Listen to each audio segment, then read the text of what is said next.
그래서 해서 오늘은 이제 엑스레이 디프렉션에 대한 두 번째 시간으로 오늘 이제 여러분들 저희 진도로 치면 마지막 시간이니까 대신 오늘 조금 난이도가 있으니까요. 여러분들 좀 집중하셔서 따라오시기 바랍니다. 네. 그래서 제가 이제 마지막 시간에 제가 여러분들께 좀 말씀을 드렸는데 이 동영상을 여러분들께 좀 설명을 드렸어요. 그래서 실제로 이게 여러분들 재료 내부에 레티스 스트럭처라고 한다면은요, 아톰들이 이렇게 정렬돼서 어레인지가 되어 있는 거예요. 거기다가 우리가 엑스레이를 때려주면은 어떻게 됩니까? 그 엑스레이가 이 격자 사이에서 그쵸? 회절이 일어나서 그 회절 패턴을 우리가 이런 식으로 관찰을 할 수가 있습니다. 근데 오늘 이제 여러분들 좀 수학적인 툴과 저희 지난 시간에 엑스레이가 과연 뭔지 엑스레이의 컨티뉴어스한 그쵸 스펙트럼과 그 디스컨티뉴어스한 캐릭터리스틱 스펙트럼에 대해서 그리고 그러한 스펙트럼들이 왜 나오는지에 대해서 제가 여러분들께 좀 설명을 드렸다라고 한다면 개념적으로요. 오늘 제가 여러분들께 드린 설명은 조금 더 여러분 수학적이고 좀 더 여러분들 엄밀히 말하면 문제와 좀 더 연결되어 있는 테크니컬한 그런 내용들이 좀 아주 포함되어 있습니다. 여러분들이 좀 이해하셔야 되는 건 뭐냐면은 여러분들이 이제 재료의 엑스레이 회절 이 패턴을 보시면 그로부터 우리가 알 수 있는 건 뭐냐면요. 얘네들이 이 회절 패턴들이 X-ray diffraction pattern can be interpreted as a map of the reciprocal lattice of the crystal이라고 얘기를 할 수 있는 거예요. 그러니까 재료 결정의 reciprocal lattice라고 합니다. reciprocal이라고 하는 건 뭐예요, 여러분들? 역격자라고 하는 거예요. 역격자. 혹시 여러분들 중에 공합수학 들으시는 분들 중에서 퓨리에 트랜스폼에 대해서 좀 배우신 분들 계신지 모르겠습니다. 그래서 이게 제가 이제 나중에 이제 설명드리면서 여러분들이 좀 느끼시겠지만 개념 자체가 수학적인 그쵸? 퓨리에 트랜스폼에 해당하는 내용이에요. 그래서 역격자에 해당하는 역격자에 대한 수학적인 결정학적인 여러분들 내용들을 제가 또 설명을 드리면서 그것들을 우리가 어떠한 방식으로 그쵸? 어, Bragg condition, Bragg equation 제가 지난 시간에 여러분들께 설명드렸던 그 내용과 연동지어서 우리가 실험적으로 얻을 수 있는 엑스레이 해절 패턴으로부터 재료의 결정학적인 내용들을 어떤 식으로 뽑아낼 수 있는지 제가 여러분들께 말씀드리도록 하겠습니다. 자, 그러면은 지난 시간에 제가 여러분들께 그쵸 유도해드렸던 Bragg equation 혹은 Bragg law를 한번 봐봅시다. 한번 다시 이제 여러분들 복습을 해보면 이 결정면들이 있고요. 레티스 플레인이죠. 거기에다가 우리가 엑스레이를 이렇게 쬐주면 어떻습니까? 예를 들면 첫 번째 A라고 하는 이 광선이 재료 표면에서 여러분들 반사돼서 나가는 거고요. 또 다른 이 빛은요, 두 번째 이 플레인에서 반사돼서 나갔다고 한다면 A와 B의 이 패턴이요, 여러분들 어떻게 되죠? 이 경로 차이, 즉 2D 사인 세타가 이 우리가 쐬어준 엑스레이의 람다의 정수배에 비례하게 되면은 어떻게 됩니까? 이 회절 패턴, 회절된 이 빛들 사이에 보강 간섭이 일어나서 우리가 디프렉션 패턴을 우리가 눈으로 비주얼라이제이션 할 수 있다라는 거예요. 분명히 볼 수 있다라는 거죠. 대단히 페노메놀로지컬리하게 대단히 좋은 엄청난 발견이죠. 그래서 노벨상을 받았어요. 근데 여러분들 한번 생각해 보셨나요? 지금은 아주 간단하게 표면에서 반사된 빛 그리고 한층 아래 이 레티스 플레인에서 반사된 빛에 의한 회절 패턴에 대해서 말씀을 드렸다라고 한다면 실제로 재료들은요, 실제 벌키한 재료는 Gabellian planes in a crystal should be existing 이라고 하는 거예요. Gabellion은 수억 개, 수천 개, 셀 수 없을 정도로 많은, 그쵸? 이 크리스탈 플레인들로 이루어져 있죠. 실제 벌크한 그런 재료들은요, 여러분들이 산에 가시거나 광산에 가셔서 광물을 수집을 하시면 그런 미네랄에 해당하는 그런 재료의 결정들은요, 수백억 개의 여러분들 레티스 플레인들로 구성이 되어 있어요. 그쵸? 그 각각의 플레인마다 어떻게 돼요, 여러분들? 말하자면 이 빛들이, 엑스레이들이 다 디프렉션 될 수 있지 않습니까? 그럼 우리가 결론적으로 우리가 해석해야 된다는 건요. 어떤 거예요? 수없이 많은, 그쵸? 이 크리스탈 내부에서 디프렉션 되는 이 빛들, 이 엑스레이들을요, 걔네들의 보강 간섭과 상쇄 간섭을 우리가 동시에 분석을 해줘야 되는 거예요. 그렇다고 한다면, how do we keep track of them? 여기서 말하는 them이라고 하는 건 뭐냐? 이 수많은 lattice plane들이죠. 그리고 how do we know where they will diffract? 그러니까 이 그림에서는 운 좋게 앞에서 반사되고 안쪽에서 이렇게 여러분들 빛이 반사된다, diffraction 되는 걸 아주 모식도처럼 우리가 그려놨지만 실제의 경우에는 그렇지 않을 수가 있겠죠. 우리가 얘네들이 어떠한 방식으로 어떠한 레티스 플레인에서 디프렉션 되는지 또 어떻게 알 거예요? 그렇죠.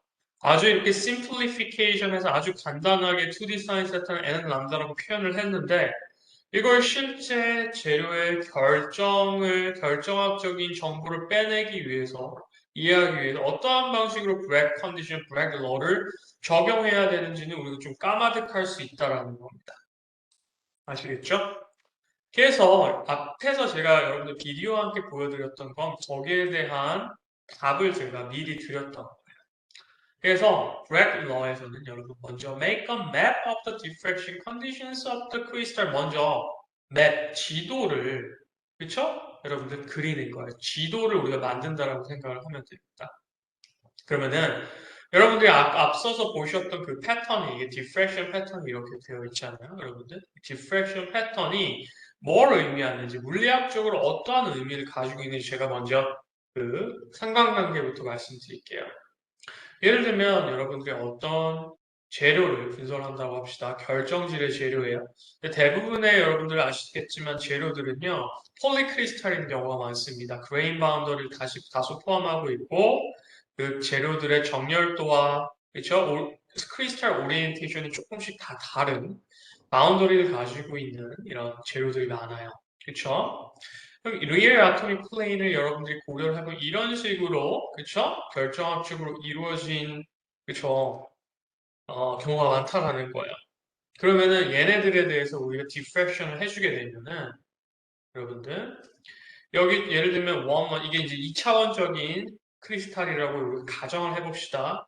그럼 원원 플레인에 해당하는 게 이 전부 다 원원 플레인이죠. 투원 플레인이죠. 얘네들 투원 플레인이고 이건 4 one bar 플레인 이렇게 있는 거예요.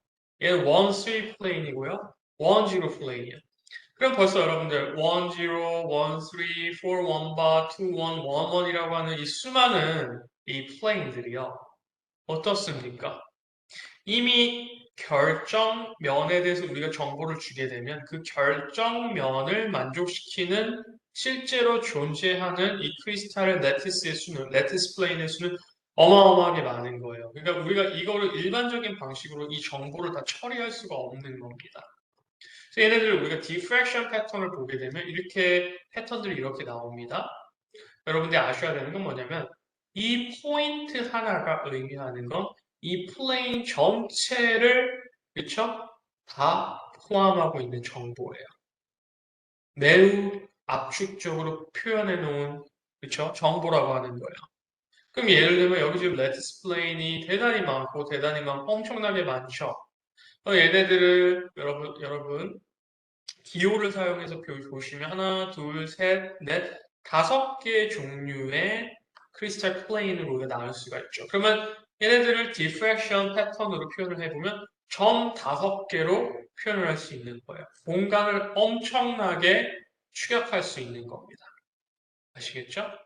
그래서 예를 들면 define a map spot for each diffraction condition. 그러니까 여러분들이 여기서 보시는 포인트 하나하나가 이 디프렉션 컨디션 하나를 만족하는 전체, 그쵸? 이 라티스 플레인을 여러분들 의미한다고 보시면 되는 거예요.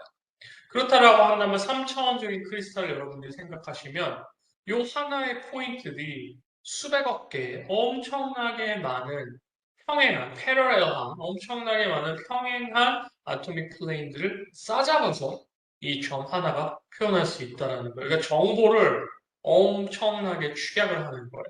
그 diffraction 패턴의 묘미입니다. 그래서 결과론적으로 말씀드리면 이 diffraction 패턴으로서 여러분들이 리얼 스페이스에서 그렇죠? 정말로 존재한 실험적으로 우리가 측정한 그 크리스탈 재료의 여러분들 결정명과 결정 방향을 우리가 모두 다 이해를 할 수가 있습니다. 정보를 디코딩할 수가 있어요. 한번 봐봅시다. 이러한 맵들은 이 diffraction method, such a map could provide a convenient way, 매우 편리한 그쵸? 방식으로 이 툴을요 제공을 한다라는 거. To describe the relationship between plane in a crystal, a considerable simplification of a messy and redundant problem. 이게 무슨 말이에요? 기본적으로 plane 간들의 이 plane에 대한, lattice plane에 대한 그리고 결정 방향에 대한 정보들을 엄청나게 간편하게 표현을 해줄 수가 있어요. 여기서 말하는 redundant하다라는 거는 이런 식으로 실제로 여러분들 패러렐한 플레이들이 엄청나게 반복되잖아요. 이 반복되는 이 정보들을 하나의 포인트로서 압축해서 표현을 할 수 있다라고 하는 거예요. 무슨 말인지 아시겠죠? 자, 그러면 제가 여러분들께 설명드렸던 그 내용을요, 벡터로서 좀 더 간편하게 제가 여러분들께 좀 설명을 드리고자 합니다. 그래서 A라고 하는 이 엑스레이 경로고요. B라고 하는 엑스레이의 경로입니다. 이게 뭐예요, 여러분? 렌티스 플레인이에요. 그쵸? 그럼 요번에는 입사되는 여러분 엑스레이의 요 단위 벡터를 S0라고 하고 반사된 애를 S라고 합시다. 무슨 말인지 아시겠죠? 그러면은 S에서 S0를 빼준 벡터는 뭐야? 요 벡터가 되겠죠? 요 벡터를, 요 노멀 벡터라고 하는데 요 벡터를 이용해서 우리가 이 브랙 컨디션을 다시 한번 표현을 해주게 되면요.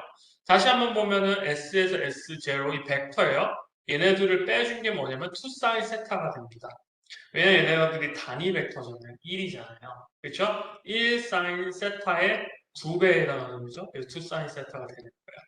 그럼 얘네들이 요 관계식을 우리가 기본적으로 우리가 이퀘이션 유도했었던 이 브렉 이퀘이션에 넣어 봅시다. 그럼 사인 세타가 S-S0 절대값 나누기잖아요. 그걸 여기다 넣어주면 S-S0를 람다로 나눠준 게 1 over t라고 하는 거야.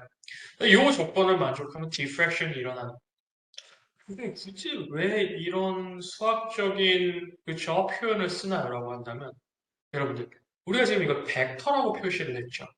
그쵸? 벡터라고 표시를 한 건 뭐냐면 이 이퀘이션에 벡터 캘큘레이션에다가 요 정보를 넣음으로 인해서 이 이퀘이션이 만족하는 S와 S0는 여러분들 이 수많은 평행한 그쵸? 크리스탈 플레인 상에서 일어나는 디프렉션 우리가 다 표현을 할 수 있다라는 걸 싸잡아서 함께 다 함께 all together 무슨 말인지 아시겠죠? 그러니까 거기에 대해서 여러분들 한번 이렇게 봐주시면 좋을 것 같습니다. 그래서 families of plane become point 라고 제가 여러분들께 말씀드렸죠. 예를 들면 이렇게 많은 families of plane들이 쭉 있을 때 우리가 이 이퀘이션 하나만 적용을 하게 되면 S0 나누기 람다, 람다는 S 나누기 람다 요 위에 이 벡터는 어떻게 돼요? S-S0 나누기 람다죠. 이건 뭐냐면은 이 빛의 엑스레이 파장대에 대해서 노멀라이제이션 한 겁니다. 내용이 조금 어려울 수 있는데요. 여러분들 그 말은 뭐냐면은 우리가 이 벡터적인 표현을 통해서 이 모든 이 하나의 수식으로서 모든 플레인에서 디프렉션 되는 그렇죠? X선 회전 그리고 디프렉션 컨디션을 만족하는 모든 이 플레인들을 우리가 수학적으로 아주 간략화해서 뽑아낼 수 있다는 여러분들 여기 지금까지 조금 어려우실 수가 있는데 이따가 이제 좀 보면서 예시를 제가 좀 드리고 그리고 오늘 수업 시간 이후에 제가 또 숙제를 업로드를 할 거거든요. 그 문제들을 여러분들이 좀 보시면서 이해를 쉽게 하실 수가 있을 겁니다. 아, 이런 방식으로 접근을 하면 되겠구나 하는 거 여러분들 이해를 하시면 좋을 것 같아요. 자, 여기서 그러면 요 개념을요, 요 개념, 람다에 대해서 나눠준 요 개념을 가지고 한번 와봅시다. 이건 E-word sphere이라고 하는 건데, 사실 여러분들이 E-word sphere에 대해서 학부 1학년, 2학년생들이 다 이해를 하기는 어렵습니다. 그래서 제가 그냥 간략하게 좀 설명을 드릴게요. 이게 지금 입사하고 있는 엑스레이에 대한 노멀라이제이션 벡터입니다. 이게 반사된 혹은 디프렉션된 그렇죠? 엑스레이의 벡터예요. 또 얘네들의 차를 우리가 이렇게 표시를 해줄 수가 있습니다. 그러면은 여러분들 여기에 대해서 우리가 이렇게 원을 그린 다음에 이렇게 원을 그린 다음에 이 벡터가 의미하는 건 s-s0 나누기 람다잖아요. 이 값이요. 1 over d와 같을 때 우리가 디프렉션이 일어나는 거죠. 디프렉션이 일어나는 거잖아요. 그쵸? 그럼 얘네들이 요 같다라는 의미를 우리가 기하학적으로 표시를 해보면 이월드 스피어를 이렇게 그린 다음에 요 벡터로 구성되어 있는 요 벡터를 반지름으로 하는 그쵸? 반지름으로 하는 이 벡터를 구성한 다음에 s-s0 나누기 람다가 이 원상의 위치를 하면은요. 어떤 특정한 포인트를 기준으로 해서 원상에 위치하고 나면 그 포인트에서 엑스레이의 디프렉션이 일어나는 거예요. 우리가 회절 패턴을 관찰할 수 있다는 겁니다. 무슨 말인지 아시겠죠? 좀 어려우실 수가 있는데 이따가 제가 여러분들께 좀 더 치용적으로 설명을 좀 드리도록 할게요. 그럼 제가 기본적으로 여러분들 느끼셨을지 모르겠지만요. 이러한 정보들이 다 어때요, 여러분들? 기본적으로. 이 diffraction 패턴 제가 뭐라 그랬습니까? reciprocal한 벡터에 대해서 여러분들이 이해를 하셔야 된다라고 말씀을 드렸어요.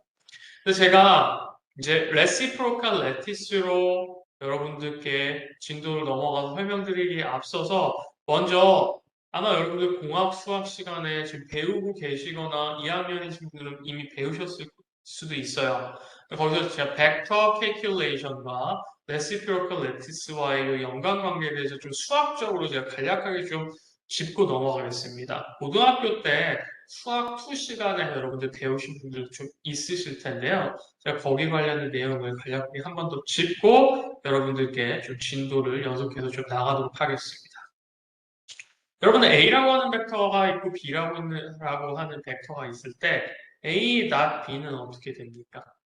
이걸 우리들이 벡터의 dot product라고 얘기를 하죠. 얘들을 우리가 어떻게 표시해요? AB 코사인 알파라고 표시를 하고 이 알파라고 하는 건 A 벡터와 B 벡터가 이루고 있는 이 각도입니다. 무슨 말인지 아시겠죠? 그러면은 이 크로스 프로덕트라고 하는 거 A 크로스 B는 그러면 얘는 A, B의 사인 알파예요. 근데 다 프로덕트의 이 결과값은 A, B 코사인 알파라고 하는 건 얘는 스칼라 값입니다. 방향이 없는 절대적인 물리량이에요. 그렇죠? 그런데 크로스 프로덕트에 해당하는 A, B 사인 알파라고 하는 이 값은요. 여러분들 벡터입니다. 어떠한 벡터냐 하냐면요. A 크로스 B라고 하는 거는 기본적으로 절대값은요. 이 A 크로스 B 벡터의 절대값은 이 평행사변형의 요 면적이고요. 그게 뭐 AB 사인 알파에 해당하는 거죠. 그리고 그 방향은 여러분들 오른손 법칙을 쓰셔서 A에서 B 쪽으로 이렇게 여러분들 손을 이렇게 말아주시면 엄지손가락이 위로 이렇게 올라가죠. 그리고 오른손 법칙을 쓰셔서 이 벡터의 방향을 여러분들 아시면 됩니다. 그쵸? 이게 여러분들 체크를 해보시면 좋고, 다 프로덕트 같은 경우에 이런 식으로 교환 법칙이 성립을 하고요. 크로스 프로덕트 같은 경우에는 어떻습니까? 벡터 캐큘레이션 이제 교환 법칙이 성립 안 하고 뒤에 마이너스를 붙여줘야 돼요. 왜냐하면 당연히 여러분들 오른손 법칙으로 이렇게 하면 방향이 이렇게 되고요. 그렇죠? B 크로스 A는 A 크로스 B는 이렇게 해서 위쪽으로 벡터의 방향이 위치하고 있기 때문에 최종적으로 resulting한 vector direction은 반대 관계에 있습니다.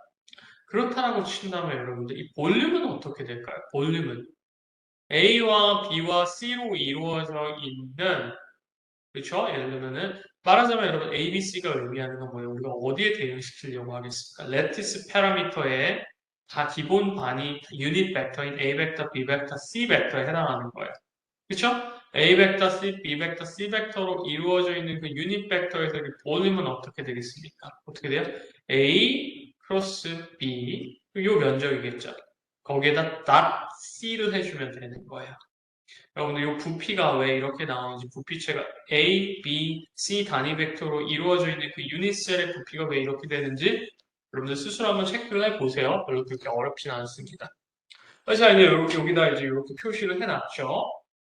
여러분들. 그래서 기본적으로 이제 얘는요, 레티스 플레인, 3차원적인 레티스 플레인의 기본 유닛 벡터, 그리고 유닛 셀이라고 얘기를 해봅시다. 그래서 OA, OB, 그리고 OC가 이렇게 있다라고 얘기를 해봅시다.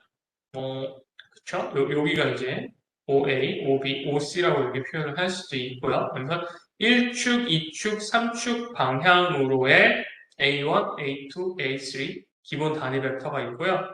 얘네들이 O, A, B, C, D, E, F, G가 여기에 해당하는 요 여러분들 3차원적인 도형이 주어진 제로 시스템의 레티스 크리스탈의 유닛셀이라고 가정을 해봅시다. 그렇죠? 그래서 유닛셀 A1, A2, A3로 가정을 했습니다. 그러면은 여기서 우리가 이제 수학적으로 이걸 기억을 해주셔야 돼요. reciprocal lattice unit셀을 우리가 어떻게 정의하는지 우리가 한번 봐봅시다. 그래서 reciprocal lattice unit셀 B1, B2, B3는요.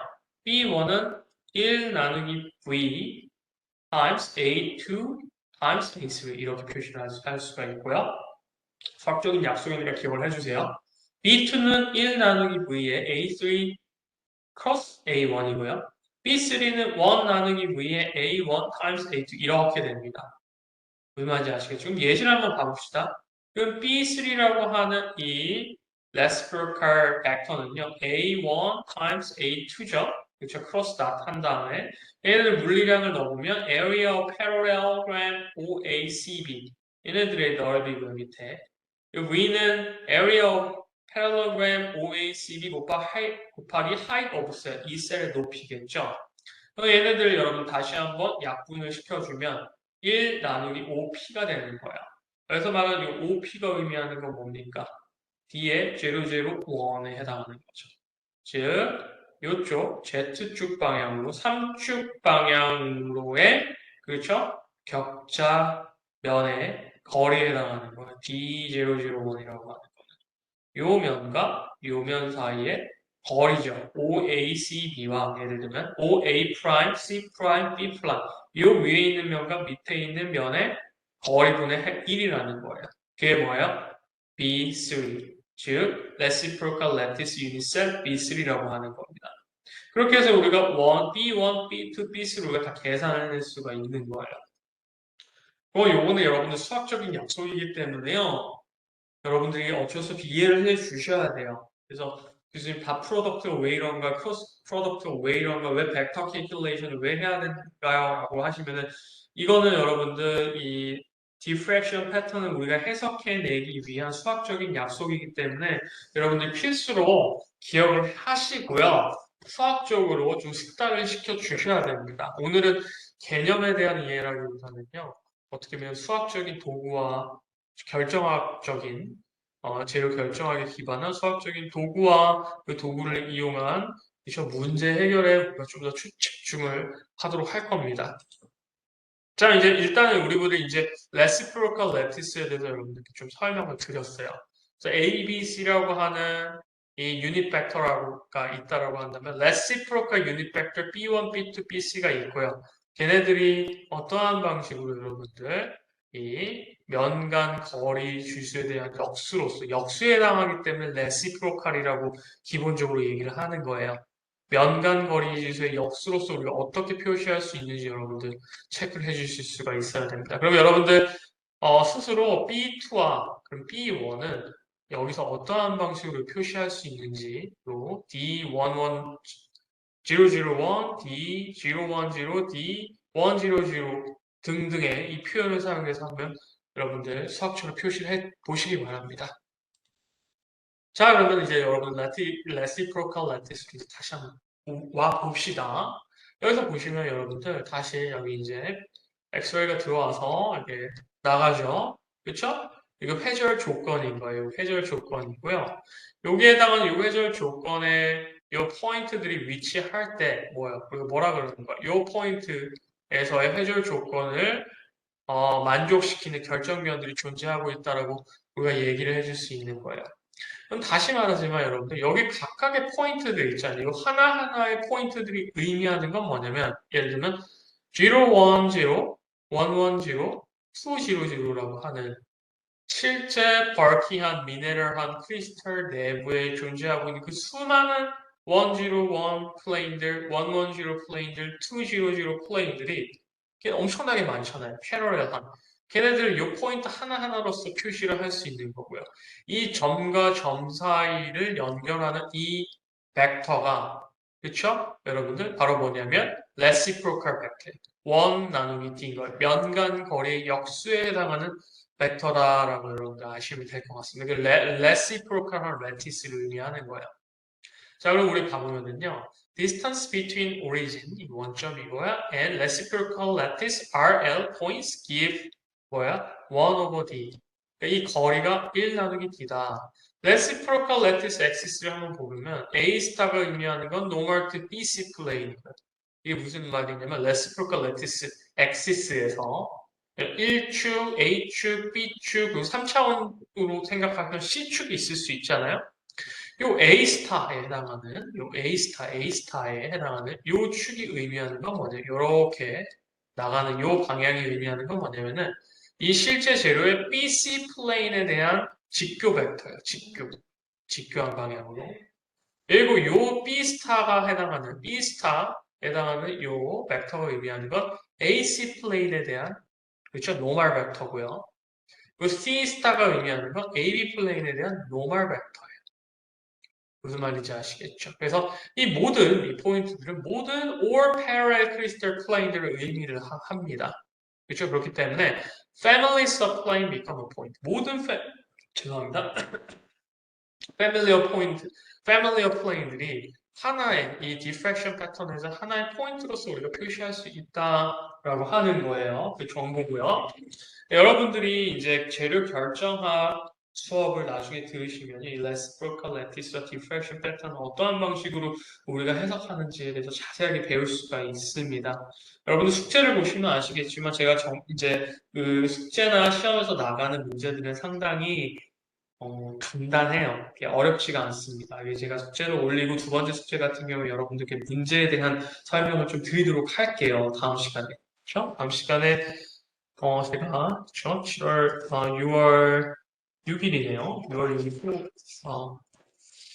저희가 또 그거죠. 휴일이네요. 공휴일이네요. 6월 6일이어가지고 그러면은 저희가 이제 기말고사가 20일이기 때문에 6월 13일 날 오늘 수업 이후에 6월 13일 날 제가 두 번째 숙제에 대한 조금 설명을 드리면서 이러한 식으로 문제를 좀 접근하시면 됩니다라고 하는 내용들을 제가 여러분들께 좀 설명을 드리도록 하겠습니다. 아시겠죠? 6월 13일은 별로 없으면 저희들 대면 강의로서 마지막 종강 하도록 하겠습니다. 자, 아시면 될 것 같고요. 그럼 이제 diffraction 패턴 여러분들 실제로 보시면 이렇게 나와요. 이렇게 나옵니다. 예를 들면 이게 LIALO2에 해당하는 이 diffraction 패턴이에요.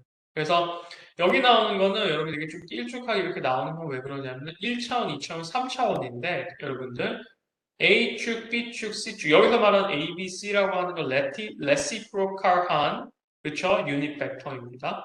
C축에서 여러분들 A축과 B축으로 이렇게 위에서 내려다본 정사형시킨 패턴이에요. 그래서 projection along CL C축에서 A, B 이 축으로 내려다보는 겁니다. 내려다 이렇게 봤다라고 생각을 해봅시다. 그럼 보면 어떻게 돼요? 이게 A고 B예요. A 스타, B 스타야. A 스타라고 하는 건 뭐예요? C와 BC 플레인에 대한 노멀 벡터들이고요. B는 뭐예요? AC 플레인에 대한 노멀 벡터죠. 뭐 이렇게 나와 있는 거고요. 그럼 여기서 각자 여러분들 보여주고 있는 요 라인과 요 점들이 의미하는 건 뭐냐면 예를 들면 600, 400, 200, 200, 110, 020,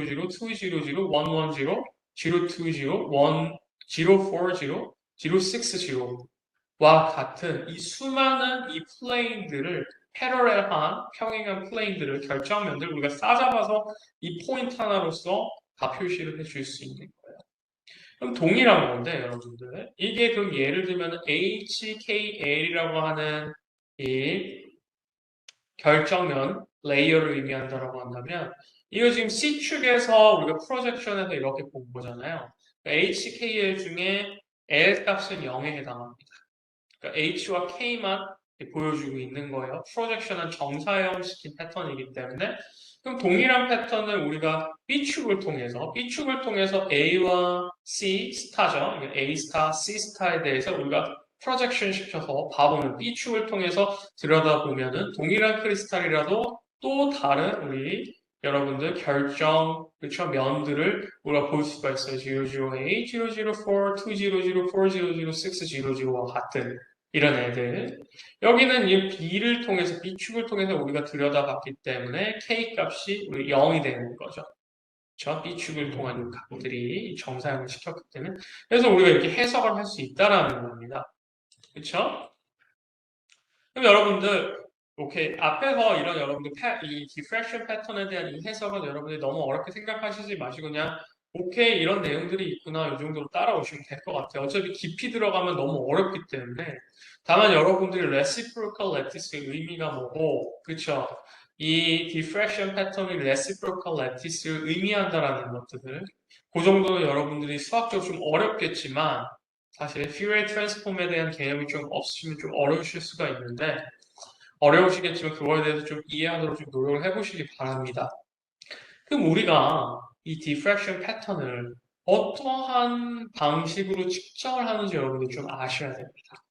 무슨 말인지 아시겠죠? 그럼 이제 다시 한번 보시면은 이게 지금 여러분 실험적으로 측정을 한다고 해보세요. 이게 재료 결정면이 쭉 있고요. 여기에다 엑스레이를 쭉 때리는 거예요. 이렇게 와서 디프렉션 패턴을 우리가 보는 겁니다. 근데 여러분들 보시다시피 우리가 빛을 엑스레이 이렇게 때릴 때 주어진 엑스레이의 파장대에 대해서 그쵸? 주어진 엑스레이의 파장대와 주어진 이 결정 재료의 D값은 뭐야? 이 거리죠. 어떻게 보면 이 D라고 하는 건 역시 reciprocal lattice에 해당하는 거예요. 그쵸? 이 D값, 이 D값을 의미하는 건 뭐야? 이 면간 거리죠. 주어진 이 면간 거리와 엑스레이 파장대에 대해서 특정한 세타 값에서만 요 브렉 컨디션을 만족시키죠. 그러니까 특정한 세타 값에서만 우리가 엑스레이 패턴을 볼 수가 있는 거예요. 그 말은 어때요, 우리들이 여러분들?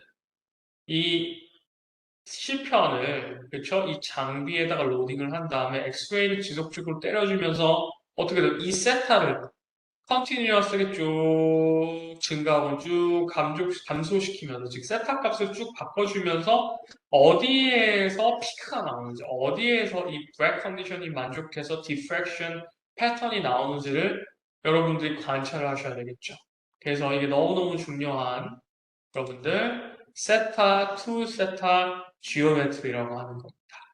아시겠죠? 이걸 보시면은 좀 그림이 러프하긴 한데요. 이게 여러분들 샘플이에요. 샘플이고요. 샘플이고 여기서 우리가 엑스레이를 이렇게 때려주는 겁니다. 엑스레이 이렇게 때려줘요. 엑스레이를 이렇게 때려주면 그리고 거기서 이제 엑스레이의 입사각을 우리가 결정을 해줄 수 있습니다. 입사각을 결정을 해줄 수 있고요. 그 다음에 여기서 세타만큼 우리가 각도를 줘서 이 빛이 리플렉션 돼서 최종적으로 디프렉션 되게 되면은 어떻게 됩니까? 이 디텍터에서 우리가 감지를 해주는 거예요. 감지를 해주는 겁니다. 그쵸? 그러니까 우리가 어떤 여기 엑스레이가 이 시편을 막고 디프렉션 패턴이 뜨는지 안 뜨는지를 이 디텍터가 감지를 해주는 거예요. 그러면은 여러분들께 말씀드렸듯이 이 입사각 세타 자체를 우리가 연속적으로 변화를 시켜야 되잖아요. 그럼 이 시편이 이렇게 누워있다가 로테이션 하는 거, 쥐 로테이션 하는 겁니다. 그러면서 각도가 점점 커지거나 혹은 점점 작아지거나 로테이션을 시키는 겁니다. 그리고 이 로테이션 시켜준 이 각도에 맞춰서 이 디텍터는 입사각이 세타라면 이 디텍터는 어떻게 되겠어요? 이게 세타고 위에도 세타하게 되면 투 세타만큼 이 디텍터가 역시 돌아갑니다. 그래서 이 시편과 디텍터가 동시에 세타와 투 세타만큼 이렇게 돌아가면서 그렇죠? 디프렉션 된 엑스레이를 체크를 해주는 거예요. 연속적으로. 무슨 말인지 알겠죠? 이걸 우리는 세타, 투 세타 지오메트리라고 얘기를 합니다.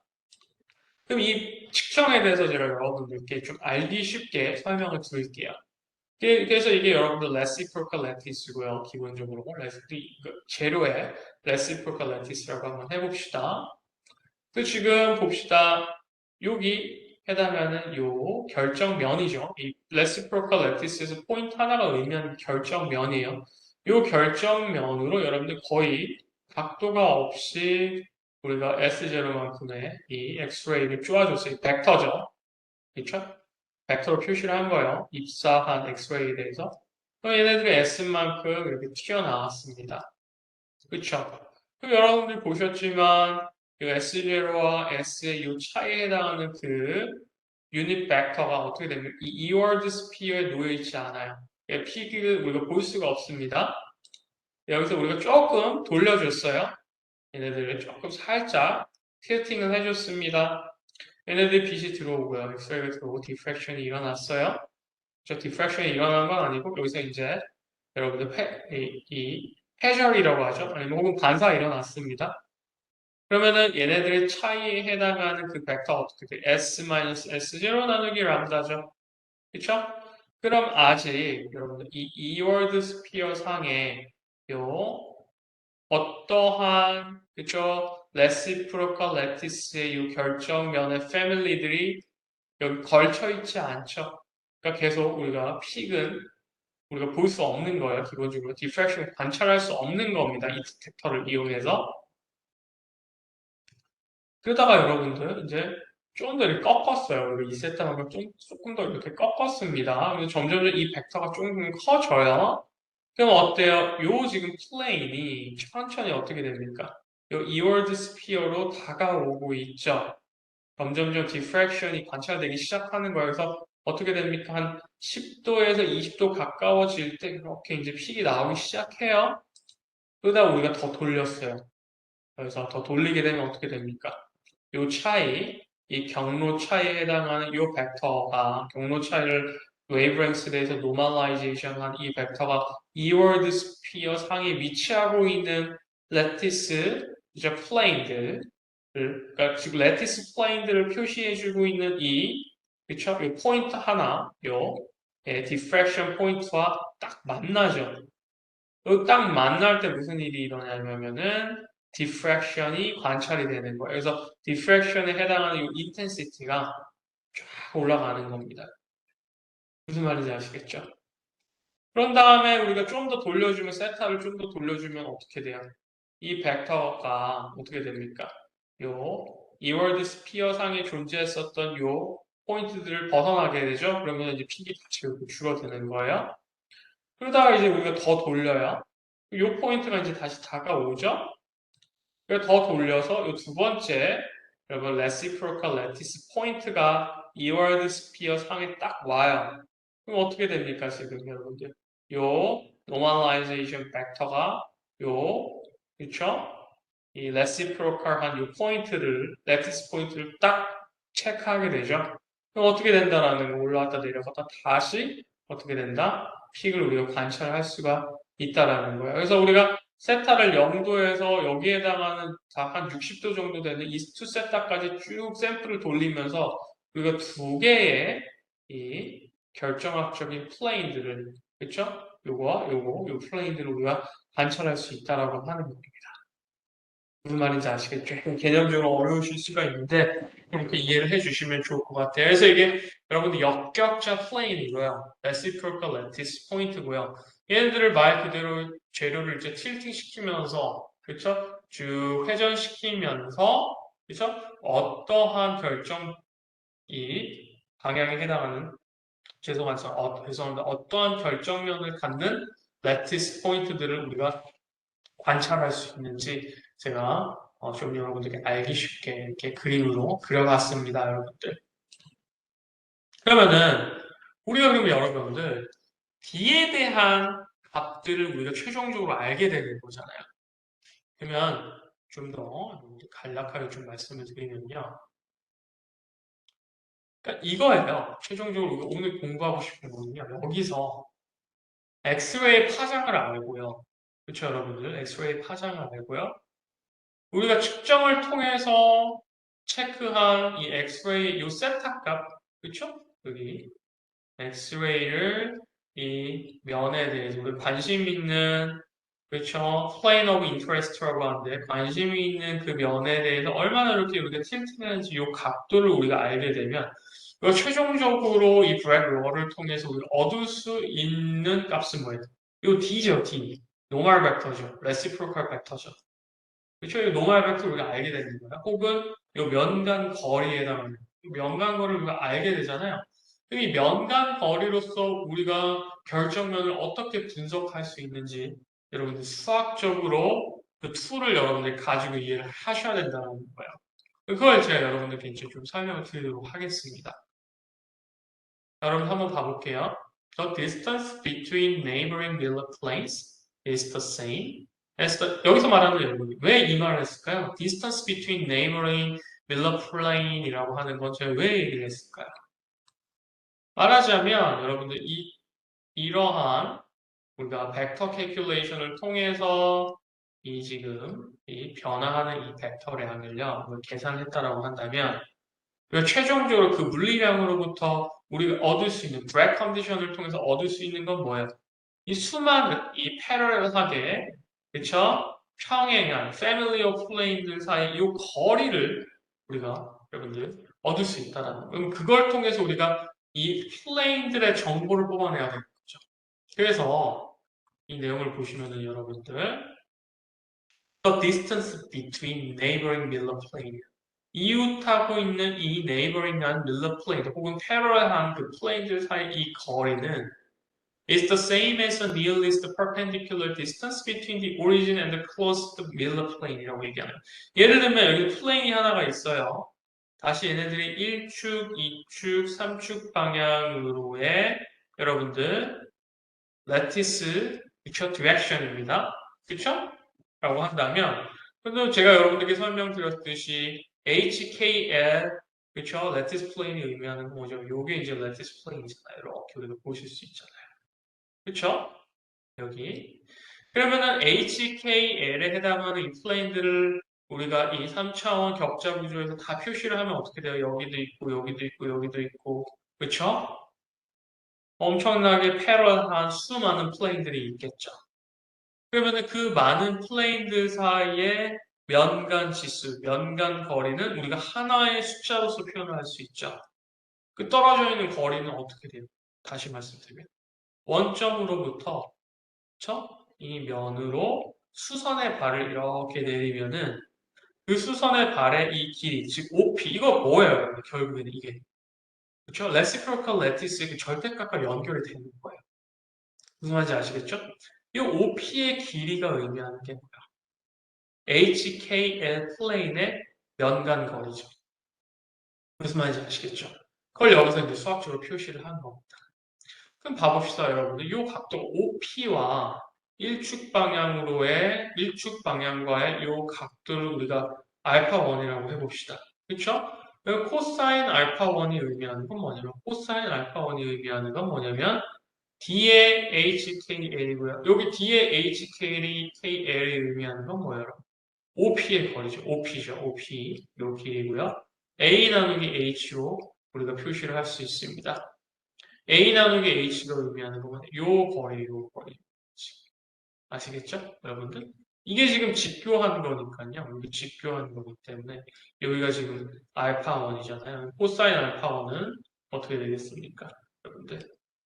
요거 나누기 요거라고 하는 거죠. 이해 가셨죠, 여러분들? 그래서 H 나누기 A의 D의 H킹 이렇게 우리가 표시를 할 수 있습니다. 이거 여러분 다시 한번 자세히 이 그림을 좀 살펴보세요. 살펴보시면 이해하실 수가 있어요. 여기 수선의 발입니다. 원점에서 직교한 방향으로 공간도형 이해를 좀 하시면은 요 수식이 왜 이렇게 나왔는지 이해를 하실 수가 있어요. 그래서 오늘 좀 수식이 많이 나오는데 좀 어쩔 수가 없습니다. 그 다음에 let the angle of the light triangle between OP and E-axis at arc2. 그러니까 지금 요 일축 방향과 OP와의 요 수선의 발과의 각도를 알파1이라고 했다라고 한다면 요 이축 방향과 OP와의 그 각도를 알파2, 삼축 방향과 OP와의 각도를 알파3라고 우리가 얘기를 해봅시다. 그럼 알파2는 마찬가지 방식으로 K 나누기 D의 HKL이고요. 그리고 코사인 알파3라고 하는 요 알파3라고 하는 건 L 나누기 C의 DHKL이에요. HKL 평면에서. 그럼 여러분들 이거 수학 시간에 고등학교 때 수투 시간인가 많이 보셨죠? 이거 뭐야? 방향 코사인에 해당하는 물리량입니다. 제가 그거를 이제 다시 한번 좀 가져왔는데요. 그 고등학교 내용 여러분들 까먹으실 수가 있기 때문에 기본적으로 V 벡터를요, VX, EX, VY, EY, VZ, EZ라고 얘기를 해봅시다. 그렇죠? 여기서 VX, VY, VZ는 각각 1축, 2축, 3축 혹은 X축, Y축, Z축 방향으로 방향 벡터고요. 그렇죠? 성분 벡터고요. EX, EY, EZ는 X축, Y축, Z축 방향으로 방향 벡터입니다. 그래서 코사인 A가 의미하는 건 뭐예요? 이 각도 코사인 A가 의미하는 건 V 닷 E의 X 나누기 V 벡터에 대한 절대값이고요. 그렇죠? 코사인 B는 V 닷 E의 Y의 이 V 벡터의 절대값이고요. 앞에서 보면 이 수선의 발의 길이에 해당하는 거죠. 대응을 하자면 코사인 C는 V 닷 EZ의 그렇죠? V 벡터의 절대값이에요. 얘네들 이제 수학적으로 다시 표현을 해보면 이렇게 됩니다. Vx 나누기 Vx제곱 더하기 Vy제곱 더하기 Vz. 그쵸? V라고 하는 이 벡터의 이 길이는 루트 Vx제곱 더하기 Vy제곱 더하기 Vz제곱이죠. 이렇게 되죠. 얘네들이 방향 코사인에 대해서 우리가 좀 이렇게 나열을 해보면 최종적으로 우리가 알 수가 있는 관계식은 뭐예요? 코사인 제곱 A 더하기 코사인 제곱 B 더하기 코사인 제곱 C는 1과 같다. 즉 방향 코사인들을 제곱한 다음에 더하면 1과 같다라고 한다. 그러니까 우리가 여기에다가 적용을 해볼 수 있다라는 겁니다. 그러니까 앞서서 우리가 전개한 코사인 알파 1, 코사인 알파 2, 코사인 알파 3를 즉 이 실제 레티스 플레인의 HKL 면에 대해서 우리가 적용을 해보면 이 방향 코사인에 대한 수학적인 공식이잖아요. 여기다 우리가 이 값들을 다 넣어보면은 최종적으로 1 나누기 DHKL의 제곱은 H제곱 나누기 A제곱 더하기 K제곱 나누기 B제곱 더하기 L제곱 나누기 C제곱을 같더라 라고 하는 거예요. 무슨 말인지 아시겠죠? 자, 그러면 우리가 알 수 있는 건 뭐예요? 여기서 우리가 알 수 있는 거. 알 수 있는 거. 그러면 우리가 여기서 D값을 우리가 알 수가 있잖아요. D값을 알 수가 있잖아요. 그쵸? 그리고 주어진 결정, 뭐 큐빅이든 넘버 헤드랄이든 옥타헤드랄이든 이 A와 B와 C, A축, B축, C축 간의 관계가 있잖아요. 예를 들면 여러분들 가장 간단한 우리 그냥 시험에서는 이 정도만 다를 거예요. 큐빅 시스템 같은 경우는 ABC가 다 같죠. ABC가 다 같지 않습니까? 그쵸? 요 ABC가 다 집교하죠. 요 레티스 플레인, 레티스 시스템에서는요. 우리가 써보면 이렇게 되는 거예요. D제곱의 HKL은 H제곱 나누기 A제곱 더하기 K제곱 나누기 A제곱 플러스 L제곱 나누기 A제곱이라고 하는 거예요. 그럼 여러분 다 어때요? D값을 알면 가장 간단한 H와 K와 L에 대한 정보들을 우리가 다 뽑아낼 수 있는 무슨 말인지 아시겠죠? A에 대해서 약분을 해주게 되면요. 그쵸? 그리고 제가 이제 문제를 좀 풀어드리면서 여러분들께 숙제를 좀 설명을 드리면서 여러분들 연습시킬 수 있도록 하겠습니다. 아무튼 이렇게 되는 거예요. 우리가 최종적으로는 엑스레이 회전을 통해서 D의 HKL 값을 뽑아내는 거예요. 그 D의 HKL이 의미하는 건 뭐예요? 이 면간 지수입니다. 면간거리 HKL이라고 하는 이 플레인들, 이 수많은 플레인들 사이의 이 거리, OP의 길이를 우리가 알고 있는 거예요. 이걸 알게 되고 크리스탈 시스템에 대해서 우리가 알게 되면 H와 K와 L을 우리가 뽑아낼 수 있다라고 하는 거예요. 무슨 말인지 아시겠죠? 제가 나중에 이제 여러분들께 좀 연습을 시킬 거예요. 그래서 요거 같은 경우에는 perpendicular distance between HKL Miller 플레인입니다. HKM 밀러 플레인에 대해서 보시면은 그러면은 여러분 어떻게 돼? 1 나누기 D제곱분의 1은 이렇게 표시가 되고요.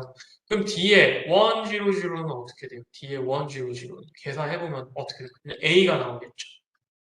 아시겠죠? 그냥 큐빅이라고 보는 겁니다. 큐빅이라고 봤을 때 우리가 요 계산식을 우리가 앞서서 유도해 놓은 요 계산식을 이용을 해서요. 그쵸? 1, 0, 0 플레인에 대해서 우리가 요 계산을 해보면 어떻게 돼요? 1, 0, 0을 여기다 넣어보면 반대로 1, 0, 0 대입을 해보면 A가 나오죠? 2, 0, 0 대입해보면 어떻게 돼요? 2분의 1 A가 나온다. 그러니까 당연히 우리가 HKL에 대한 정보를 알고 있으면 이 뒷값도 우리가 알 수 있죠. 근데 중요한 건 뭐냐면 이게 아니라 뭐라고요? 이 우리가 계산해 놓은 실험적으로 측정한 D에 대한 HKL을 여러분들 뽑아내실 수 있어야 됩니다. 무슨 말인지 아시겠죠? 그래서 약간 트리키한 건 뭐냐면 100 플레인들은 i번지, i 플러스 1번지에다가 요 거리가 1인, 그렇죠? 요 플레인들을 모두 다 의미한 보여준다라고 한다면 200 플레인은 어떻게 돼요? 거리가 2분의 1에 해당하는 요 플레인들을 모두 다 싸잡아서 보여주는 거예요. 무슨 말인지 아시겠죠? 그러니까 200 플레인이 어떻게 보면 100 플레인을 여러분들 포함한다라고 여러분들 생각을 하시면 되는 겁니다. 아시겠나요? 거기에 대한 해당하는 내용이고요. Atomic Scattering Factor라고 하는 건 조금 어려울 수가 있는 건데, 이건 뭐냐면은 the atomic scattering factor depends on the number of electrons in the atoms or ions, on the diffraction angle, the wavelength of X-ray radiation. 이건 뭐냐면은 그 여러분들 원자 샘플의 10편이라고 하죠. 10편 샘플의 그 원자들의 그렇죠? 원자 번호 혹은 전자의 숫자 그리고 diffraction angle과 그렇죠? 우리가 관찰을 위해서 사용하는 엑스레이의 wavelength 파장에 따라서 atomic scattering factor가 다 달라집니다. 여러분들 보시면 이렇게 지금 분소가 F고 지금 칼슘이고요. Cl-5고 Br이에요. 이게 여러분들 뭐가 다른지 이 전자수나 전자의 총 숫자 한번 체크를 해보세요. 그쵸? 얘들이 전자 숫자가 다 다르죠? 그리고 이렇게 보면은 사인 세타 나누기 람다예요. 사인 세타 나누기 람다 커지면 커질수록 스캐터링 팩터는 점점 이렇게 작아집니다. 그 숙제 이쪽으로 갈수록 이 아톰들의 타겟 원소들의 여러분들 전자 숫자는 어떻게 되나요? 한번 체크를 해보세요. 아시겠죠? At a scattering angle 세타지고 세타가 0일 때는요. The scattering factor of the atom is equal to the number of electron on atom이라고 얘기를 해요. 그러니까 이 세타가 바로 0일 때 이 scattering factor는요. 아톰의 그쵸? 아톰을 이루고 있는 이 전자들의 숫자와 동일하더라고요. 여러분 체크해 주시면 좋을 것 같아요. 그러니까 스캐터링이 얼마나 잘 일어나는지에 대한 말하자면 디프랙션이 얼마나 효율적으로 일어날 수 있는지에 대한 그 그쵸? 요소예요. 기준이라고 하는 거죠. 이 팩터라고 하는 거. 그럼 여러분들 다시 말씀드리면 원자 번호 혹은 전자의 수가 엑스레이의 회전에 미치는 영향에 대해서 스스로 한번 좀 생각을 해보시기 바랍니다.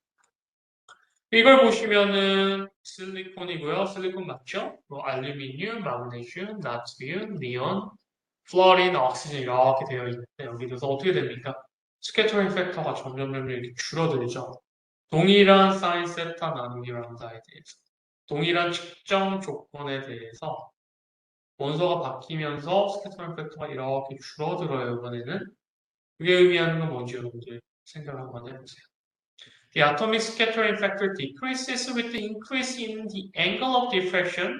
앵글에 대해서는 여러분들 어떻게 돼요? 앵글에 대해서는 atomic scattering factor가 앵글 커지면 커질수록 동일한 람다에 대해서 앵글이 커지면 커질수록 scattering factor는 줄어들죠.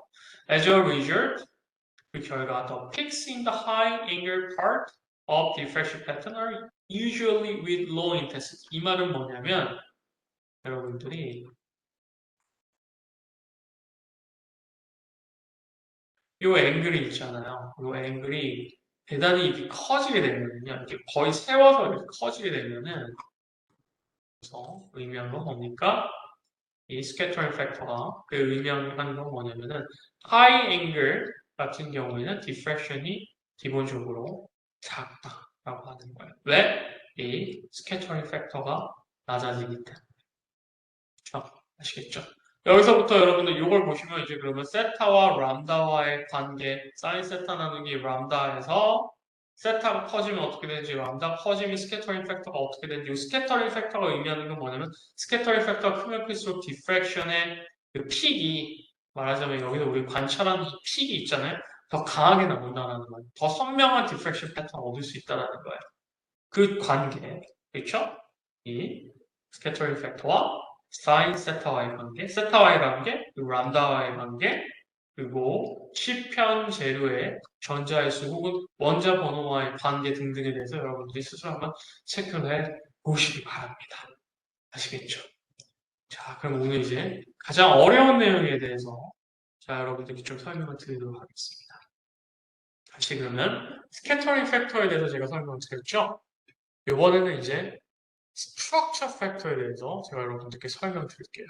이 structure factor가 의미하는 건 뭐냐? 이 structure factor가 높으면 높을수록 X-ray diffraction이 훨씬 더 선명하고 분명하게 일어나는 거예요. 그래서 이 structure factor is a mathematical function describing the amplitude and phase of a wave diffracted from crystal lattice planes characterized by Miller indices. 그러니까 HKL 평면상에서 그쵸? 여러분들 주어진 평면에서 결정면에서 structure factor가 여러분들 크다라는 말은 뭐냐면은 뭐예요? X-ray diffraction이 강하게 일어나서 우리가 쉽게 관찰을 할 수 있다는 걸 의미한다는 무슨 말인지 아시겠죠? Where the sum is over all our atoms in the unit cell. And 이 공식을 여러분들 다 외우실 필요는 없는데요. 이게 중요하다면은 제가 시험 문제 여러분들께 이 공식을 여러분들께 드릴 거예요. 그래서 여기 지금 XJ, YJ, ZJ가 의미하는 건 뭐냐면 are the position coordinate of the J번째 아톰의 포지션이라고 하는 거고요. 그리고 FJ, 여기서 의미하는 이 FJ가 의미하는 건 뭐냐면 the atomic scattering factor of the J번째 아톰. J번째 아톰의 scattering factor. 이게 J번째 아톰의 scattering factor라고 하는 거. 무슨 말인지 아시겠죠? And 알파 HKL이라고 하는 건, 이 알파 HKL이라고 하는 건 is the phase of the diffracted beam. diffracted 된 그 빔의 페이지를 의미합니다. 그러니까 여러분 이걸 수학적으로 다 이해하실 필요 없는데 이걸 여러분들 테크니컬하게는 이제 하실 수 있어요. 테크니컬하게는 여러분들 유도하신 다음에 이거를 주어진 크리스탈 시스템에 대해서 엑스레이 디프랙션이 보이는지 안 보이는지에 대해서 여러분들이 판단하실 수 있어요. 네, 이건 제가 기말고사에 낼 수가 있습니다. 그래서 the intensity of diffracted beam, diffraction 된 그 빛 있잖아요. 엑스레이의 이 intensity는요. 어떻게 되냐면은 이 structure factor의 제곱한 값과 동일하다는 거예요.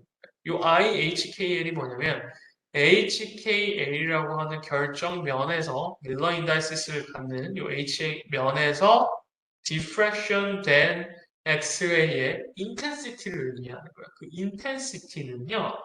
HKL 평면을 기준으로 한 그 평면에서의 스트럭처 팩터의 제곱과 동일하다. 그러니까 FHKL의 제곱이 크면 클수록 그렇죠? 우리가 훨씬 더 강한 인텐시티, 강도죠. 강한 인텐시티의 diffraction, X-ray diffraction 피크를 볼 수가 있다는 거예요. 그럼 이게 0이면 안 보이는 거고요. 회절 패턴을 볼 수 없는 거고 이게 대단히 크면 강한 회절 패턴을 볼 수 있다는 거예요. 그럼 여기서 이제 여러분들 이 수학적인 거를 여러분들 좀 공학 수학적으로 테크닉들이 조금 필요합니다. 그래서 요거 이제 여러분들이 필요한 공식을 제가 여기 이렇게 적어놨어요. 이거는 이제 뭐 사이언티픽하게 개념적으로 중요한 건 아닌데 여러분들이 문제 푸시거나 할 때 이 툴이 좀 필요하기 때문에 적어놨습니다. 그래서 2의 ix는 코사인 x 플러스 i 사인 x고요. 그리고 아시는 분들은 아실지 모르겠는데 이거 아셔야 돼요. 2의 파이 i, 2의 3 파이 i, 2의 5 파이 i, 1, 3, 5, 7, 9 파이 i에 해당하는 건 마이너스 1이고요. 2의 0, 2의 2 파이 i, 2의 4 파이 i, 2의 6 파이 i 이 짝수가 들어가는 파이 i의 짝수배는 1입니다. 계산값이요. 그래서 2의 파이 i의 n배 한 거는 마이너스 1의 n승이고요. 여러분들 2의 n 파이 i는 2의 마이너스 n 파이 i와 같고요. 2의 ix 플러스 2의 마이너스 ix는 2 코사인 x와 같습니다. 이 정도 이제 수학적인 여러분들 툴로서 이해하시면 좋을 것 같아요. 이 정도는 상식적으로 아시고 계셔야 됩니다. 공대생 1학년이면 홍대학교 공과대학 1학년이면은요. 요거는 여러분들 지금 phase of the diffracted beam인데 이거 지어주세요. 이거 너무 어렵기 때문에 여러분들 이해하실 수 없어요. 그 문제로서 여러분들 한번 접근을 해보도록 합시다. 여기 지금 example 여러분 반드시 알아주셔야 돼요. 아시겠죠? 자, 한번 봐봅시다. Unicell has one atom at the origin. 그러니까 2차원적인 이렇게 생긴 유니셀이 있다라고 봅시다. 3차원이 아니고 2차원적으로 가정을 하고 2차원적인 그렇죠? 유니셀이 있다라고 해요. 레티스 플레인을 이루고 있는. 그래서 얘가 이제 원점 제로제로예요. 네. 우리가 여기에서 우리가 structure factor를 한번 구해보면요. F가 어떻게 됩니까? structure factor F는 어떻게 돼요? F, small f, 이거 scattering factor죠. scattering factor 곱하기 2의 2 phi I 제로는 F와 같습니다. 무슨 말인지 아시겠죠? 이 원점에 해당하는 요 아톰에 대해서만 우리 계산 한번 해주면 좋아요. 그렇죠? 이렇게 계산해주면 좋고 거기에 대한 스트럭처 팩터를 구해보시면 F의 HKL은요 시그마 FJ의 exponential 2파이 I의 HUJ, KVJ, LWJ예요. HKL 평면에 해당하는 거고요. 여기서 여러분들 이 포인트가 보여주고 있는 건 HK 값이 다 0이잖아요. U, V, 그리고 W 값이 다 0이기 때문에 0을 대입해 주시면은 F 값이 이렇게 나옵니다. F가 이렇게 나오는 거. 아시겠죠? 그러면 F가 large F structure factor F가 small F가 되기 때문에 얘는 어떻게 돼 우리가 읽어낼 수 있는 거죠. 이 F의 제곱이 뭐예요? diffraction 패턴의 intensity와 같죠. 그렇기 때문에 우리가 이 샘플에 대해서는 diffraction peak를 볼 수 있다라고 하는 거예요. 이게 simple square입니다. 그냥 간단한 사각형, 정사각형 모양인 경우에 그럼 요 안에 여러분들 0, 0고요. 교수님 그러면은 얘네들은 왜 다 계산을 안 해주시나요? 얘네들 평행 이동하면 되잖아요. 그렇죠? 레티스 파라미터, 기본 파라미터만큼 떨어져 있기 때문에 0,0를 여러분 다 평행 이동시켜주면 되기 때문에 거기에 대해서 여러분 다 한번 계산해 보세요. 여기다가 넣고 동일합니다. 값들은요. 근데 여기 지금 가운데 2분의 1, 2분의 1이라고 하는 애가 딱 들어왔다라고 한번 봐봅시다. 그럼 요 경우에 structure, 그쵸? factor F는 어떻게 되냐면 요 아톰, 요 코너에 있는 아톰에 대한 scattering factor F 곱하기 2의 2파이 I0고요. 더하기 여기 뭡니까? 정 가운데 있는 중심에 있는 아톰에 의해서 발생되는 스캐터링 팩터 F의 2의 2파이 I에 어떻게 돼? 2분의 1이고 2분의 1이죠. 2분의 1, 2분의 1을 여러분들이 넣으셔서 계산을 하시면 돼요. 이게 F로 묶어보면 1 더하기 2의 그쵸? 파이 I의 H 플러스 K가 이렇게 됩니다. 그쵸? 여기서 우리가 경우 분리를 할 수 있어야 돼요. H와 K가 여러분들 unmixed한 경우. 여기서 말하는 unmixed라고 하는 건 뭐예요? 홀수와 짝수가 섞여 있지 않은 경우. 그러니까 홀홀이거나 짝짝이거나 의미하는 거고요. 그리고 H와 K가 믹스드 있는 경우, 홀수와 짝수가 섞여 있는 경우, 그 면 지수에서 로 우리가 나눠봐야 돼요. 그럼 H와 K가 unmixed한 경우는 F는 뭐예요? 2F가 됩니다. 여기에 계산해 보시면요. 그쵸? 예를 들면은 2와 0이라고 하면 2죠. 그리고 1과 1이라고 해도 2죠. 그러니까 h 플러스 k가 짝수가 될 수밖에 없어요. 이 2에 2파이 i가 되기 때문에 요거 역시 1이 됩니다. 그래서 2f가 돼요. 그러니까 각각의 요 아톰들의 요 포인트들의 스캐터링 팩터의 2배를 해주는 거죠. 얘네들 믹스드 되어 있으면 어떻게 돼요? 0이 된다. 믹스드 되면은 이게 마이너스 1이 되거든요. 스트럭처 팩터가 0이 돼. 그럼 여러분 한번 봐보세요. 그러면은 요 베이스드 센터드 스퀘어에 대해서 이 격자면이요.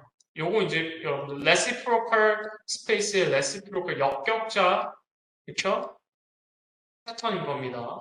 아까 우리가 여기서 읽어봤었던 이것들을 기준으로 보는 거예요. 아시겠죠? 이 기준으로 본다라고 한다면 예시를 한번 들어보는 거예요. 아, 죄송합니다. 착각했어요. 역격자가 아니라 일반 격자 패턴을 보여주는 거예요. 실수했습니다. 그럼 여기서 지금 격자면들이 2형, 4형, 2와 같은, 그쵸?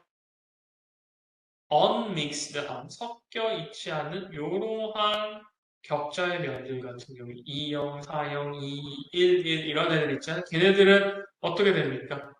이 structure factor의 제곱 즉 beam intensity는 diffraction한 X-ray beam의 intensity는 4F 제곱이 되죠. 이걸 제곱한 거.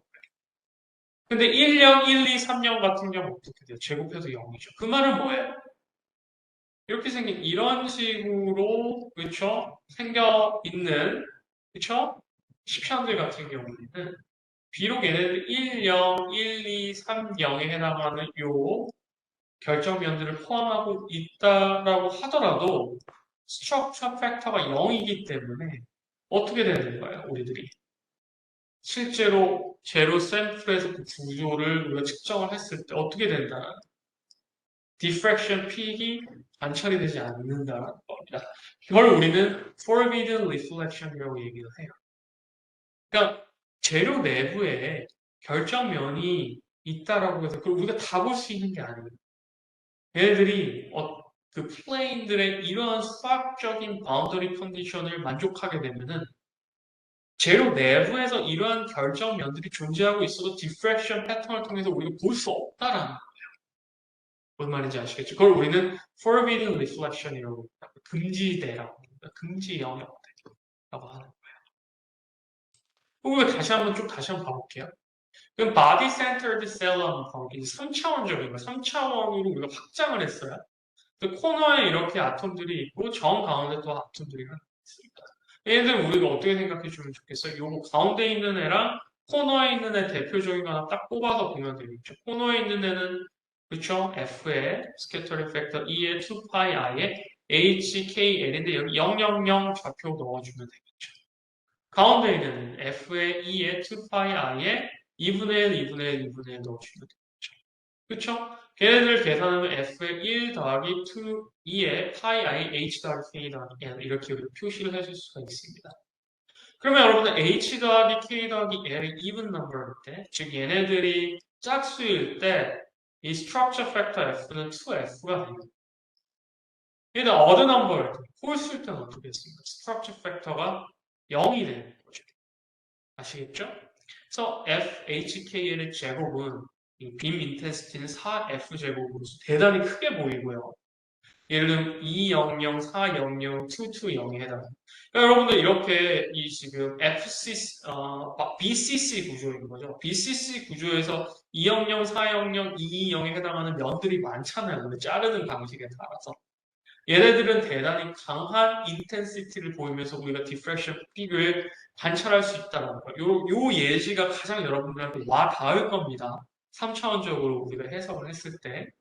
근데 여기서 여러분들 동일한 이 BCC 셀이지만 100, 112, 300 이런 애들 있죠. H 더하기 K 더하기 L이 어드인 홀수인 애들은 아무리 얘네들이 실제 고체 재료 내 이러한 결정 면들이 존재하고 있다 하더라도 FHKL은요 어떻게 돼요? 얘네들의 빔 인텐시티는 0이라는 거예요. 관찰할 수 없다는 거예요. 그걸 우리가 forbidden reflection이라고 하는 거예요. 그럼 여러분들 보시면은 이러한 예를 들면은 동일한 지금 BCC 구조인데 거기에 대해서 결정면들이 대단히 다르잖아요. 이건 110 결정면이고 이거 같은 경우에는 200 결정면이고 211 결정면. 결정면이 대단히 많잖아요. 우리가 이 샘플을 쭉 회전을 시키면서 디프렉션 패턴을 보는 거예요. 엑스레이 디프렉션 패턴을 보면은 X축은 2 세타고요. 혹은 세타고요. Y축은 디프렉션된 빔의 인텐시티예요. 그럼 110 같은 경우 피 강하게 나오고요. 200는 조금 약하게 나오고 얘는 뭐 중간 정도 나온다 봅시다. 어떤 애는 아예 나오지가 않아요. 또 노이즈에 껴가지고 아예 보이지가 않습니다. 그게 왜냐면은 각각에 해당하는 이 레티스 플레인들의 스트럭처 팩터를 우리가 계산을 해보면은 이 픽들이 어떤 건 세게 나오고 어떻게 하는 게 약하게 나오는지 왜 예측을 할 수 있다라고 하는 거예요. 모델링을 할 수 있다라는 겁니다. 무슨 말인지 아시겠죠? 그러면은 좀 다른 애를 한번 봐봅시다. 그러면은 교수님, 그러면은 이 BCC만 똑같나? 천만의 말씀. 자, 예를 들면은요, BCC 중에서도 CSCL이 있다라고 해봅시다. 아이언, 그쵸? 으로 이루어진 CSCL이에요, 여러분들. 이게 부호가 달라진 것 같은데, 아무튼 CSCL 찾아보시면 좋습니다. CSCL을 보면은 CS가 여기 있고요, 지금. CS 아이언이 여기 있어요. 그 CL이 옆 코너에 있다라고 합시다. 그럼 여러분들이 이제 보셔야 되는 건 뭐냐면은, 이 각각 코너에 있는 애들은 CL이고요. 이 중심에 있는, 그쵸? 코어에 있는 아톰은 CS예요. 그럼 CL과 CS는 얘네들의 스캐터링 팩터가 다 달라요. 아토믹 레벨에서. 각각의 원자에서 엑스레이 빔이 스캐터링 되는 그 팩터가 좀 다른 거예요. 제가 아까 말씀드렸죠? 그럼 FCL의 E의 2파이 I에 아무거나 원점 넣으면 되죠. H0, K0, L0고요. 이 중간에 있는 코어에 있는 어떻게 돼요? CS 아톰의 스트럭처 팩터, 스캐터링 팩터 E의 2파이 I에 2분의 H, 2분의 K, 2분의 1 이렇게 표시를 할 수 있습니다. 그럼 얘는 지금 0이 되고요. 얘는 1이 되고요. 얘는 이렇게 표시를 할 수 있죠. 그럼 H 더하기 K 더하기 L이 even 넘버일 때, 즉 뭡니까? 짝수일 때 스트럭처 팩터는 FCL 더하기 FCS가 H 더하기 K 더하기 L이 홀수일 때 F는 FCL-FCS가 됩니다. 그럼 예를 들면은 이 CSCL 구조 같은 경우에 그러니까 이 종의 서로 다른 두 개의 원자로 이루어져 있는 BCC 구조죠. 그럼 200, 400, 220 같은 이런 플레인 같은 경우에는 FCS 더하기 FCL의 제곱은 엄청나게 증폭이 돼서 피크가 나오는 거고요. 100, 111, 300 같은 경우에는 어떻게 됩니까? 각각의 원소들의 스캐터링 팩터의 차의 제곱이에요. 그러니까 훨씬 더 약한, 그렇죠? 디프렉션 픽이, 그렇죠? 관찰이 된다라고 하는. 아시겠죠? 여러분들 여기에 대해서 기본적으로 BCC 그리고 FCC 요 심플 큐빅에 대해서는 주어진 시스템에 대한 스트럭처 팩터를 다 계산해 보시고 여러분들 요 HKL을 분류를 하신다면 어떠한 경우에 핀이 나오고 어떤 경우에 핀이 나타나지 않는지 그쵸? 팩터가 스트럭처 팩터 어떻게 나오는지에 대해서 네, 여기서 제가 수학적으로 좀 정의 드렸던 여기 나왔죠. 이 스트럭처 팩터가 어떻게 계산되는지에 대해서 여러분들이 한번 좀 생각을 해보시면 좋을 것 같습니다. 그럼 나오죠. FCC 더 복잡하죠. FCC는 어떻게 되겠어요? FCC 같은 경우. 여러분, FCC 같은 경우는 어떻게 되겠습니까? 여러분들 기본적으로 완전 원점에 있는 아톰, 000, 그쵸? 그리고서는 어떻게 됩니까? 각각의 면에 있는 애들 있잖아요. 2분의 1, 2분의 1, 0, 2분의 1, 0, 2분의 1, 이거 0, 2분의 1. 요 그림으로 나타냈죠?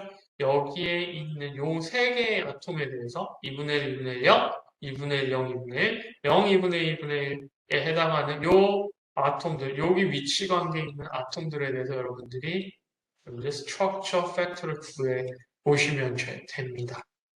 아시겠죠? 결론만 놓고 말씀드려보면요. FCC 같은 경우에는 HKL이 unmixed 하고요. unmixed, even, and odd일 때. 그쵸? 즉, 예를 들면은 111이나 222나 뭐 이런 애들이죠. 그런 경우에는 스트럭처 팩터가 16F제곱이 되고, 요 작은 uncapitalized F가 의미하는 건 뭐냐? 각각의 아톰에 해당하는 스캐터링 팩터고요. HKL이 애들이 섞여 있는 even이거나 odd number면 어떻게 된다는 거예요? 얘네들이. 그쵸? 다 cancelling out 돼서 0이 돼버리고. 요거 여러분들 FCC는 제가 아마 기말고사에 여러분들께 낼 수가 있어요. 그러니까 여러분들 스스로 공식은 제가 여러분들께 다 드릴 거예요. 드릴 거기 때문에 주어진 공식 하에서 여러분들이 좀 문제를 푸셔야 돼요. 문제를 푸셔서 얘네들 수학적인 수식을 전개를 하신 다음에 얘네들의 최종적인 표현이 왜 이렇게 되는지에 대해서 여러분 스스로 한번 따져보시고 공부를 한번 해보시기 바랍니다.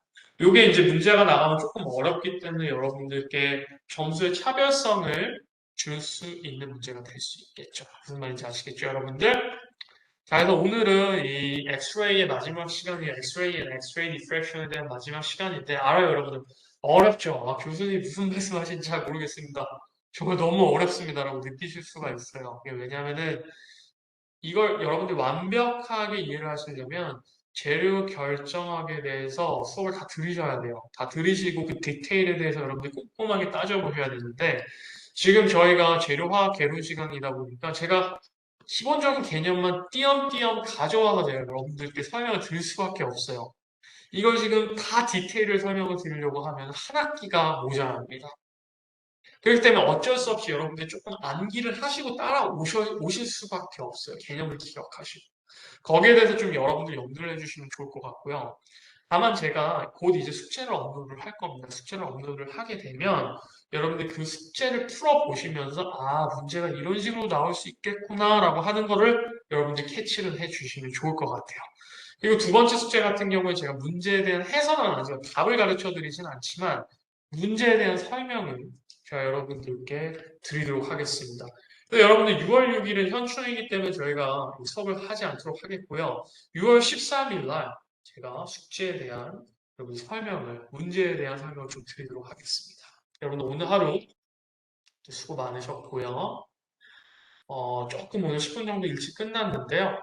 제가 말씀드린 역격자 벡터, reciprocalities, 그 structural factor에 대해서 한번 곰곰이 좀 생각을 해보시고 이해하려고 스스로 한번 좀 노력해 보시고 우리 교재 있잖아요. 교재도 여러분들 한번 좀 살펴보시길 바랍니다. 오늘 하루 수고 많으셨습니다. 여러분들 감사합니다.